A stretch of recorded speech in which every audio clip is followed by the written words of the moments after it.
신약 성경은 4개의 복음서, 하나의 역사서, 23개의 서신서, 하나의 계시로 구성되어 있습니다. 우리가 먼저 복음서를 시작하기에 앞서서 복음서의 이해와 해석을 위한 문학 양식, 비유에 대해서 간략하게 살펴보도록 하겠습니다. 비유는 예수님께서 즐겨 사용하신 문학 기법들 중 하나입니다. 마태복음 13장 34절은 이렇게 기록하고 있습니다. 예수께서 이 모든 것을 비유로 무리에게 말씀하셨고 비유가 아니고서는 아무것도 그들에게 말씀하지 않으셨다라는 기록이 있는데요. 바로 우리는 이 기록으로 인해서 비유는 주님께서 좋아하셨던 교훈 방법이었다고 생각할 수 있습니다. 바로 비유는 간단하고 기억하기 쉽고 또 재미있고 이해하기 쉬운 매일매일의 생활 속에서 경험하는 인간의 생활사를 소재로 갖고 있기 때문이며 도덕적이고 교훈을 주는 짧은 이야기이기 때문입니다. 뜻을 효과적으로 전하는 방법에는 여러 가지 방법들이 있겠지만 특히 우리가 비유적 표현과 문자적 표현에 좀 더 주의를 해서 살펴볼까 합니다.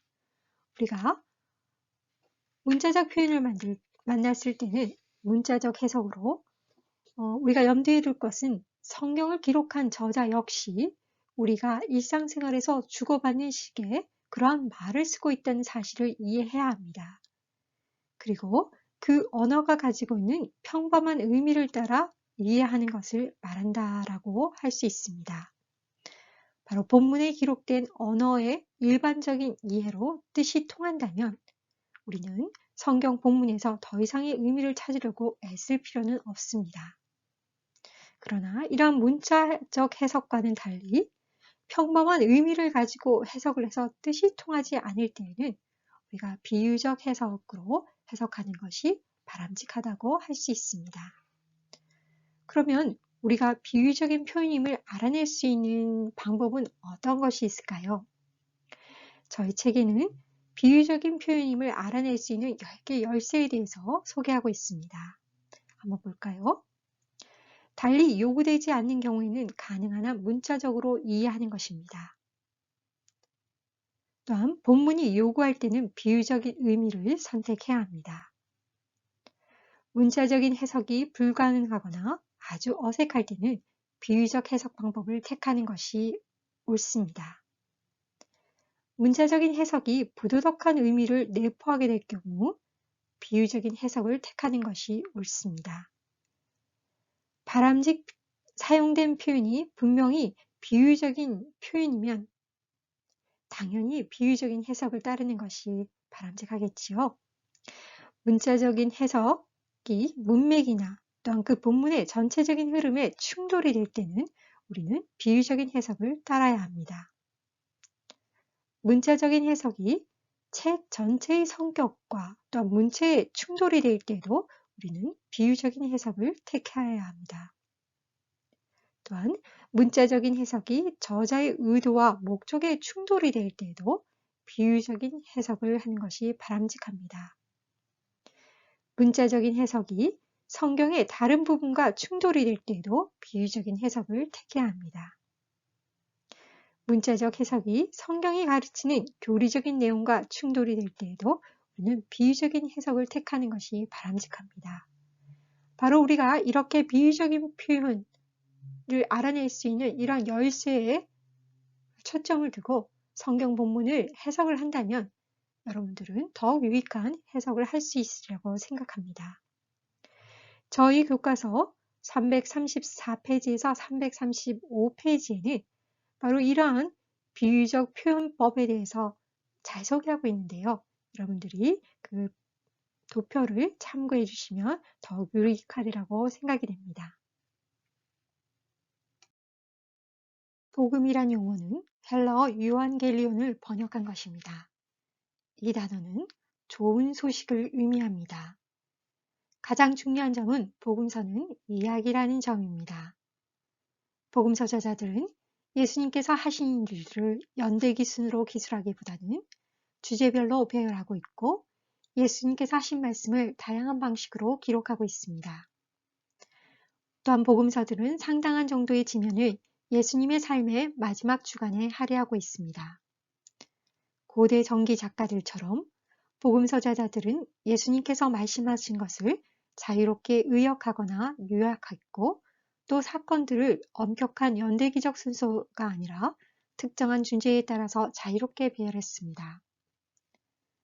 복음서 저자들의 목표는 예수님의 이야기를 독자들에게 진실되게 그러나 적절하고도 설득력 있는 방식으로 말하는 것이었습니다. 그러므로 사건 설명의 차이점들은 보고성에 오르라고 보기보다는 복음서 저자들의 서로 다른 신학적 목적들과 강조점들에 대한 예증으로 보아야 합니다. 복음서는 그리스도 중심적인 전기입니다. 하지만 복음서 저자들은 성경 독자들에게 그리스도이신 예수님의 이야기를 말하고 있는 것이지 단순히 역사적 사실을 보고하고 있는 것은 아닙니다.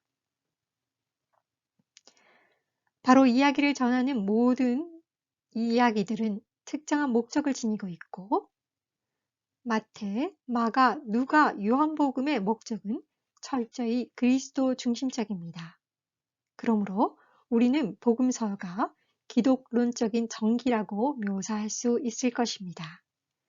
자, 그러면 우리는 이러한 복음서를 어떻게 읽고 해석해야 할까요? 두 가지 해석상의 질문을 던져볼 수 있을 것입니다. 첫 번째는 바로 개개의 에피소드를 어떻게 읽고 해석할 것인가 라는 것입니다. 우리는 이러한 에피소드를 볼 때 바로 특정한 이야기들 속에 있는 신학적 원리들을 발견하는데 필요한 몇 가지 기본적인 해석상의 지침들을 우리는 이미 공부를 했습니다. 여러분들 기억하고 계시죠? 6가지 미끼. 우리는 이야기를 만나게 되면 항상 이 6가지 미끼를 먼저 던져보아야 합니다. 누가, 무엇을, 언제, 어디에서, 왜, 그리고 어떻게입니다. 그리고 우리가 효과적인 관찰을 위한 6가지 실마리를 우리는 이미 공부했는데 바로 우리는 이러한 6가지 실마리를 던져봄으로써 또한 이야기를 살펴볼 수 있어야 되는데요. 바로 강조되고 있는 것들, 반복되고 있는 것들, 서로 연관된 것들, 서로 비슷한 것들, 서로 상반된 것들, 실생활에 도움이 되는 것들을 주목해서 살펴보는 것입니다. 바로 개별적인 에피소드 속에 있는 우리 신학적인 원리들을 발견하려고 할 때 우리는 이야기, 바로 내러티브에 대한 질문을 반드시 해야 하고 또 제자가 해석상에서 지시하는 사항들에 대해서 우리는 주목하고 또한 반복되고 있는 신학적인 진리에 대해서 우리는 유의해 보아야 합니다. 또한 이야기 가운데 있는 대화에 관심을 집중함으로써 우리는 더 깊은 해석을 할 수 있다고 생각합니다. 두 번째는 이 시리즈로 된 이런 이야기들을 어떻게 읽고 해석하는 것이 좋은가에 대한 질문을 던져보는 것입니다. 바로 복음서를 읽고 해석할 때 관련 본문이나 또한 에피소드를 넘어서 또한 연결된 이야기들이라는 어떤 문맥까지 우리는 나아가서 살펴볼 수 있어야 합니다. 그렇다면 이렇게 연속된 이야기들 그리고 개별적인 에피소드를 읽는데 주목해야 할 점들은 어떤 것들이 있을까요? 바로 우리는 시리즈로 된 이야기를 읽을 때 반드시 이야기들 사이의 연관관계에 대해서 살펴보아야 합니다. 바로 공통되는 주제나 패턴, 또 원인과 결과와 같은 논리적인 연관들을 살펴보는 것입니다. 그리고 각각의 에피소드들이 어떻게 연결되어 있는지, 그리고 이 이야기들의 요점이 어떻게 다른지에 대해서도 우리는 주목해 보아야 합니다. 그리고 복음서의 주인공이신 예수님께 집중함으로써 우리는 또한 등장인물들과의 비교에 대해서도 우리는 주목해 보아야 되고요. 또한 예수님의 정체성과 사역, 그리고 가르침, 이러한 것들에 대해서 당시의 사람들이 또 본문에 있는 사람들이 그에 대해서 어떻게 반응하고 있는지를 우리는 주목해 보아야 합니다. 그러므로 우리가 복음서를 읽을 때는 언제나 복음서의 메시지가 어떻게 우리 삶에 적용될 수 있는지를 일단 반드시 성찰해 보아야 되는데요.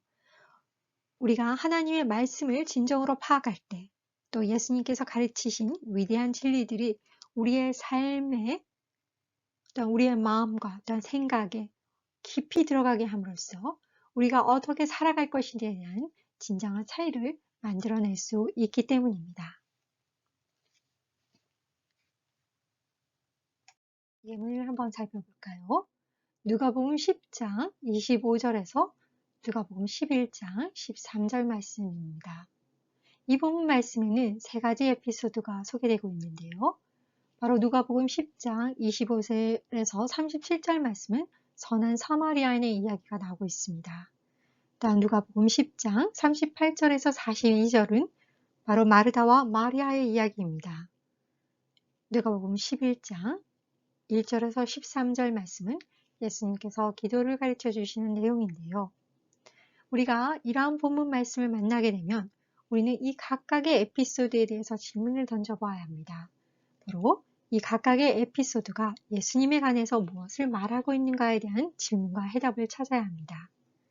또한 이 각각의 에피소드를 한때 엮어서 복음서 저자가 독자들에게 무슨 의미를 전달하려고 하는가에 대해서 우리는 주목을 해봐야 합니다. 그렇기 때문에 우리는 1단계에서 이 각각의 이야기의 주된 메시지, 즉 통상적으로 예수님의 삶과 가르침들의 초점을 맞추고 있는 주된 메시지를 이해하는 것입니다. 그리고 2단계에서 우리는 마르다와 마르다의 에피소드를 가운데 두고 두 개의 에피소드들이 어떻게 병행하고 또한 누가가 그의 자료들을 이렇게 배열한 방식을 통해서 독자들에게 전달하려고 한 것을 무엇인가? 바로 이야기들의 연관관계를 살펴보는 것이 중요하다고 할 수 있습니다. 우리는 이 세 가지 에피소드에서 이러한 신학적 원리들을 이끌어낼 수 있을 것 같습니다. 첫 번째 이야기에서 우리는 예수님을 따르는 자들은 어려움 중에 있는 사람들의 선한 이웃이 되어야 한다는 교훈을 볼 수 있습니다. 그리고 두 번째 이야기에서 우리는 예수님의 말씀을 듣는 것은 종교적 행위보다 우선되어야 한다는 것을 배우게 됩니다. 그리고 마지막으로 누가는 11장 1절에서 13절 말씀을 통해서 하나님에 대한 우리의 관계를 강조하고 있습니다. 바로 예수님을 따르는 자들은 이웃들과 어떤 관계를 맺어야 하는지, 또한 주님과는 어떠한 관계를 맺어야 하는지, 또 하나님 아버지와 어떤 관계를 맺어야 하는지에 대해서 말씀하고 있다고 할 수 있습니다. 그러므로 이 세 가지 에피소드의 주제들은 바로 관계라는 것이라고 우리가 할 수 있을 텐데요. 이렇듯 우리가 해석 여행을 통해 어떤 복음서를 만나게 될 때는 반드시 이 복음서가 기독론적인 전기, 즉 특정한 목적을 위해서 우리에게 전해진 예수님에 관한 이야기를 다루고 있음을 늘 기억해야 합니다. 그리고 각각의 에피소드들에 대해서 연관된 더 큰 이야기, 바로 더 큰 문맥으로 넘어가서 우리는 이 이야기 속의 신학적 원리를 이끌어낼 수 있어야 합니다. 또한 더 나아가서 우리는 이러한 복음서의 위대한 진리들을 우리의 삶에 어떻게 적용할 것인가를 놓고 씨름해야 합니다. 신약 성경의 27권 중에서 21권이 편지, 바로 서신서입니다. 대부분의 복음학자들은 바울, 야고보, 베드로, 요한, 유다, 그리고 히브리서의 저자 등이 이를 21권을 저술했다는데 동의하고 있습니다. 그럼 우리가 신약 서신서의 특징에 대해서 살펴볼까요? 신약 서신서는 개인적인 방문에 대한 단순한 대신이나 대안이 아니라 권위 있는 대안들이었습니다. 그러므로 종종 서신서의 첫 구절에서 저자는 자신을 예수님의 그리스도 사도라고 밝히고 있음을 볼 수 있습니다. 또한 신약 서신서는 특성상 경우적이거나 상황적이라는 것을 우리는 볼 수 있는데요.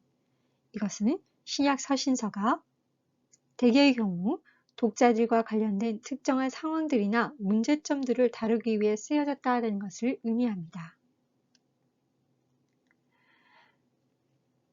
또한 우리가 신약 서신서를 해석할 때 하나의 서신에서 너무 많은 결론을 내리지 않도록 유의해야 하는데요.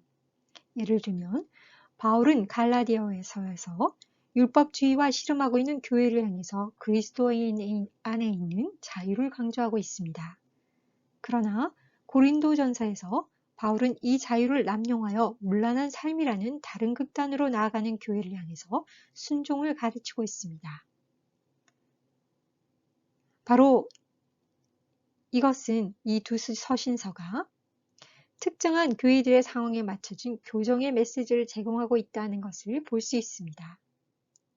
그러므로 우리가 만일 신약 서신서를 경우적이거나 상황적 저작으로 보지 않고 한 서신에 너무 많은 결론을 내리는 유혹을 받게 된다면 결과적으로 신약 서신서를 쉽게 잘못 해석하는 오류를 범하게 되는 것입니다.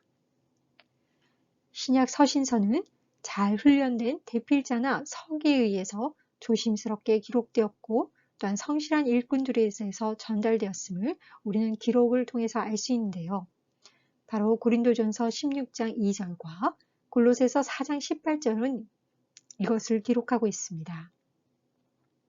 또한 에베소서 6장 21절에서 22절 말씀은 성실한 전달자가 중요했던 이유에 대해서 이야기하고 있는데요.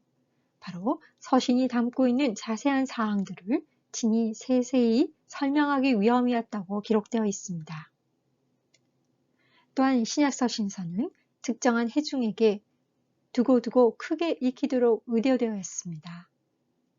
바로 당시 1세기 사람들은 그들의 편지를 크게 읽는 것을 선호했기 때문입니다.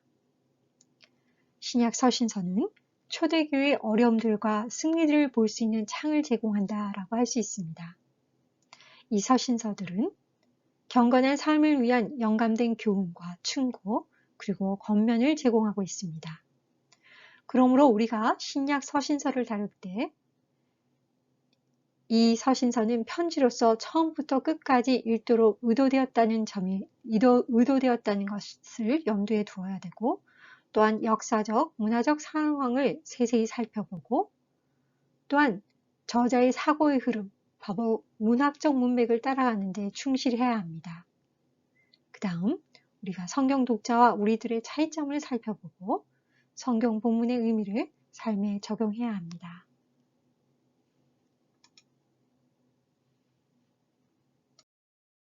히브리서 12장 1절에서 2절 말씀을 볼까요? 이러므로 우리에게 구름같이 둘러싼 허다한 증인들이 있으니 모든 무거운 것과 얼매기 쉬운 죄를 벗어버리고 인내로서 우리 앞에 당한 경주를 하며 믿음의 주요 또 온전하게 하시는 이인 예수를 바라보자. 그는 그 앞에 있는 기쁨을 위하여 십자가를 참으사 부끄러움을 개의치 아니하시더니 하나님 보좌 우편에 앉으셨느니라. 자, 우리가 이 히브리서 말씀을 가지고 우리가 해석 여행을 해볼까 합니다. 1단계는 바로 수신자들이 살았던 지역이란 구조 속에서 본문을 파악하고 본문이 당시 수신자들에게 무엇을 의미했는지 살펴보아야 하는데요.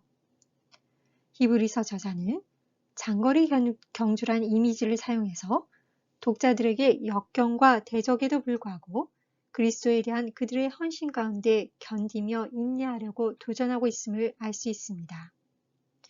그리스도에게서 떨어져 나가서 유대교로 회귀하는 대신에 수신자들은 인내 중에 경주를 다해야 한다고 권면하고 있습니다. 영감과 격려를 얻기 위해서 이들은 이미 믿음 가운데서 인내했던 수많은 신실한 성도들을 생각해야 한다고 권면하고 있습니다. 특별히 이들은 목전에 놓여있는 어려운 상황들을 보지 말고 그 대신 억압적 상황에서도 흔들림 없이 견디내신 인내의 궁극적인 예신 예수님께 초점을 맞추려는 권면을 받고 있음을 볼 수 있습니다. 2단계는 바로 원래의 수신자들과 우리 사이의 차이점들을 살펴보는 것인데요. 성경의 원래 독자들과 우리 사이의 차이점들은 그리 많지 않다고 할 수 있을 것입니다. 바로 그리스도의 죽음과 부활 이후에 적대적인 세상 가운데서 살고 있는 그리스도인 우리 역시 인내 가운데 씨름해야 하는 장거리 경주에 놓여 있는 자들이기 때문입니다. 우리는 앞서가 많은 신실한 성도들의 예를 알고 있습니다. 그러므로 우리는 믿음의 주요 완성자이신 예수를 바라보아야 합니다. 그러나 히브리서를 해석할 때 주목해야 하는 몇 가지 차이점들은 존재한다라고 할 수 있는데요. 바로 우리 중 많은 사람들은 원래 성경 독자들이 겪었던 핍박과 동일한 수준의 핍박을 겪고 있지는 않다는 것입니다. 그러므로 우리가 견디어내야 할 도전의 실체를 느끼려면 반드시 세계의 다른 지역들에 있는 고통당하는 교회들에 대해서 상기해야 합니다. 또한 우리 중 대부분은 박해와 저항을 피하기 위해서 유대교로 회귀해야 하는 유혹을 받고 있지는 않습니다. 그러나 세상이 괜찮다라고 생각하는, 그리고 그리스도인들이 어려움을 피해 안전을 위해 돌아서고 싶은 유혹을 받게 되는 그러한 종교적 실천들과 종교적 그룹들은 여전히 존재한다고 할 수 있습니다. 아마 이러한 것들이 유사한 차이점들이라고 할 수 있을 것입니다. 3단계는 바로 본문 속에 있는 신학적 원리들이 무엇인가 우리는 살펴보아야 하는데요. 첫째는 그리스도인의 삶은 어려운 장거리 경주와 같고 이 경주는 노력과 인내를 요구한다라는 것입니다. 둘째는 앞서간 성도들은 우리에게 인내와 소중한 예들을 제공하고 있고 그렇기에 우리는 영감과 격려를 얻기 위해서 그들을 바라보아야 한다는 것입니다. 또한 경주를 성공적으로 감당하기 위해서 우리는 우리의 앞길을 방해하는 삶의 모든 것을 배척해야 하고 무엇보다도 예수 그리스도와 우리 자신과의 관계에 초점을 맞추어야 한다는 것입니다. 4단계는 바로 이러한 본문이 담고 있는 신학적 원리들을 우리의 삶에 어떻게 적용해야 하는가라는 것일 텐데요. 바로 경주자들은 우리 그리스도인들이며 바로 이 경주는 삶 그 자체라고 할 수 있습니다. 그렇게 우리는 때로 더 쉬운 길을 택하거나 또한 그만두고 싶은 유혹을 받게 되는데요. 바로 이러한 성공적인 경주를 하려면 노력과 인내가 필요하다는 것을 우리 삶에 적용할 수 있지 않을까 생각합니다. 5주 과제입니다. 교과서 읽기와 강의 과제 확인하시고 캠퍼스에 올려주시기 바랍니다. 그럼 한 주간도 평안하세요. 감사합니다.